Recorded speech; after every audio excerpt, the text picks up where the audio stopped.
Fala galera, Walter Pensador TK, mais um vídeo onde vou expor um raciocínio em relação ao assunto que está proposto no título, que é em relação à declaração do Paulo Guedes de que os funcionários públicos seriam parasitas ou de um sistema parasita. Eu não me lembro em detalhes o que ele falou.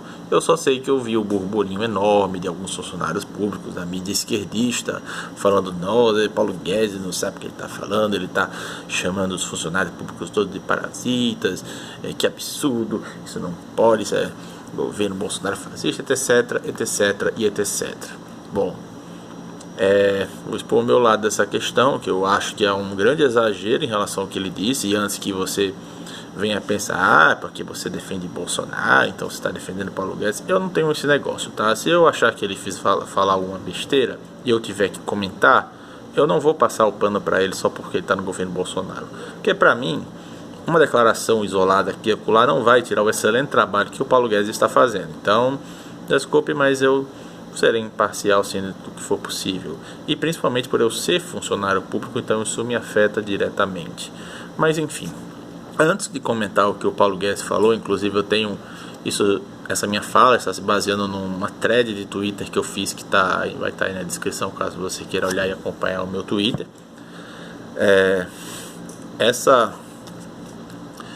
Temos que ver primeiro a questão do termo parasita. O que é um parasita?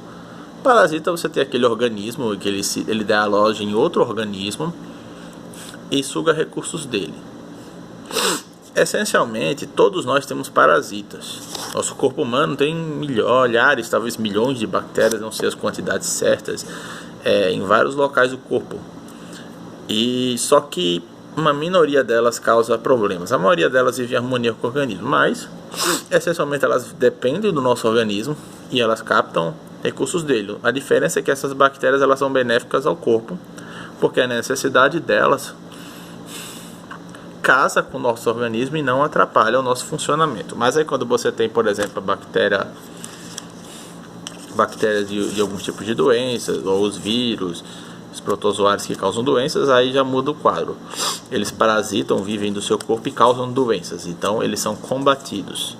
Então repare que os parasitas combatidos são só aqueles que causam problemas de fato ao organismo hospedeiro principal. Então, considerando todos esses parasitas, qual é a coisa em comum entre eles? O fato de causarem problemas, de serem mal intencionados ou bem intencionados? Não. A questão comum é: eles dependem de um hospedeiro para sobreviver. E a grosso modo, se você for ser bem generoso e até justo, os parasitas eles não escolheram ser parasitas, tá? O vírus, a bactéria, eles não pensaram assim, até porque eles nem pensam: eu vou fazer da minha vida agora, vou me escorar naquele corpo, vou entrar lá e vou ficar lá sugando na boa vida. Não. Vírus, principalmente, que até onde eu saiba sequer tem célula, apesar de que já vi artigos por aí dizendo que o vírus talvez tenha uma parte de célula, não entendi. Mas a princípio, para mim, vírus não tem célula, então ele depende de outras células para sobreviver. Então essas espécies, eles precisam de um hospedeiro. É claro, isso não quer dizer que eu faça uma defesa deles de jeito nenhum. Independente deles fazerem isso por maldade ou por necessidade, eles devem ser combatidos se nos causam mal. Estamos nos protegendo, então tá limpo isso aí. Mas o fato é, o hospedeiro, o parasita, ele não escolhe ser parasita, ele simplesmente é. Então agora voltando ao funcionalismo público. O funcionário público, ele é um parasita? Não. A grosso modo, não. Entretanto, o funcionalismo público é um parasita do Estado, que por sua vez é parasita do dinheiro dos contribuintes, então fazendo com que o funcionalismo público, o sistema do funcionalismo público, ele é um parasita do pagador de impostos. E aí você poderia dizer: Walter, mas o funcionário público também paga impostos. Concordo. Só que os funcionários públicos só são uma camada da sociedade, e você tem uma camada maior, a sociedade toda, incluindo os que não são funcionários, que tem que sustentar esses outros. Então, e como os órgãos públicos essencialmente eles não produzem, eles não vivem da sua produção, eles vivem do imposto do contribuinte, porque, por exemplo, na universidade pública ela não precisa mostrar resultados, vender curso para poder os funcionários serem pagos. Essencialmente eles têm um orçamento fixo do Ministério da Educação e daí eles tiram o seu sustento. E eu não estou entrando no mérito se merece ou não. A princípio merece, aquele que trabalha bem merece sim, mas o que eu estou falando é em relação a trabalhar para produzir um material, um produto para a sociedade, e daí a sociedade recompensar pelo seu produto. Não é o que acontece com o que é público. O que é público recebe dinheiro quer produza ou não. Então, é uma relação parasitária aí. Porque sem os contribuintes trabalhando, principalmente aqueles que não são funcionários públicos, não tem funcionalismo público. Então, há uma relação parasitária assim, e consequentemente, de uma certa forma, o funcionário público, incluindo eu mesmo, somos uma espécie de parasitas da sociedade. Agora, isso aí é uma coisa que faz o funcionário público um canalha, um criminoso, de forma alguma. Isso é apenas uma situação que advém dessa relação de parasitismo do funcionalismo público com o Estado. E principalmente no Brasil, onde o funcionalismo público eles têm uma carga muito pesada dos gastos dos órgãos. Nas universidades públicas federais, se não me engano, mais da metade dos custos é apenas com o pessoal. Então, ele responde uma grossa camada. O governo despeja o orçamento, o dinheiro nas universidades federais, e mais da metade é para pagar pessoas. Não é para fomentar cursos, para fazer pesquisa, é para pagar funcionário público. Isso está eu incluso. Mas aí, claro, o funcionário público, você vai ter muitos funcionários que se esforçam, que trabalham, são honestos, são pessoas pontuais, e alguns deles você estão até melhores do que alguns da iniciativa privada. Isso é um fato. E você pensar diferente disso, você está sendo alheio à realidade. Então, nesse aspecto, o termo parasita para o funcionário público pode ser um tanto quanto exagerado e injusto vindo do Paulo Guedes ou de quem quer que seja.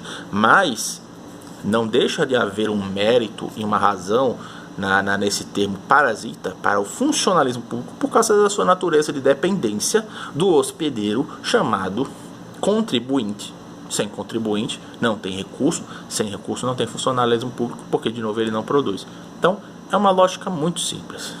Aí o que se resolve com isso? Então vamos fechar o Estado, não vai ter emprego público. Não, até porque eu sou um conservador, eu não sou um anarcapitalista que acredita no fim do Estado, até porque eu julgo isso impossível. Então, deve haver algum funcionalismo público sim, mas do jeito que está no Brasil, numa forma muito inchada, muito exagerada, com mais da metade do orçamento de muitos órgãos concentrando em pagamento de servidor, da forma supervalorizada, não, de forma que na cultura popular o progresso na sua vida é o quê? Passe no concurso. Vários pais e mães inocentemente, sem nenhuma maldade, aconselha seu filho, filho, estude para passar no concurso. Minha mãe já falou isso várias vezes para mim, não há nenhuma maldade nessas pessoas, é porque a cultura que está instaurada, a coisa que se mostra vantajosa e que se mostra como se fosse um sucesso pessoal, é a pessoa passar no concurso e ter uma estabilidade para a sua vida. Só que na prática isso é um discurso muito danoso, porque justamente aumenta o tamanho do parasita chamado funcionalismo público. Então sim, deve haver algum funcionalismo público, mas não é uma coisa que tem que ser reforçada como uma prioridade, como algo principal. Até porque, se todas as pessoas forem funcionários públicos, da onde vai vir o dinheiro que será produzido para pagar estes funcionários públicos? Não faz o menor sentido. Então a maior parte das pessoas, inevitavelmente, tem que ser funcionários privados. Então, o que tem que ser incentivado é as pessoas produzirem, as pessoas seguirem as carreiras de acordo com suas capacidades. Se aquela pessoa encontra a sua capacidade e sua vocação trabalhando em algum órgão público digno, beleza, cara. Mas se você acredita que você é melhor vendendo o produto X ou Y, empreendendo ou trabalhando para uma empresa, vai em frente. Não se limite. É esse recado que eu dou a todos vocês. Seus pais não estão mentindo ou enganando vocês quando te recomendam que vocês façam um concurso público, só que eles estão apenas repetindo uma ideia da cultura popular que é muito pequena. Vocês podem ser maiores do que isso. Eu mesmo, que sou um funcionário público, eu tenho intenções de sair se eu puder, mas claro que eu não vou cometer esse suicídio agora, justamente porque eu não tenho condições de me manter. Mas eu quero mesmo poder fazer um produto e poder ficar independente. Mas não condeno nenhuma pessoa que não resolver sair de um cargo digno, qualquer que ele seja, de qualquer que seja o órgão digno que exista por aí. Apenas entenda que a classe produtiva ela está a níveis acima da classe do funcionalismo público. Porque sim, por mais competente que o funcionário público seja, por mais pontual, por mais bem intencionado e assíduo que ele seja, ele nunca vai estar acima do setor produtivo, porque o setor produtivo é a base de toda a sociedade em relação à parte econômica, porque a base da sociedade como um todo é a família. Então é isso, gente. Espero que tenham gostado. Curta, compartilhe, se inscreve no canal. Eu também pretendo colocar esse vídeo no Coste TV. O link vai estar na descrição, que é uma rede social como o YouTube, mas que te paga em criptomoeda. Então recomendo fortemente você se inscrever se você quiser monetizar seus likes e comentários e curtidas. Então é isso. A verdade é uma só. Valeu!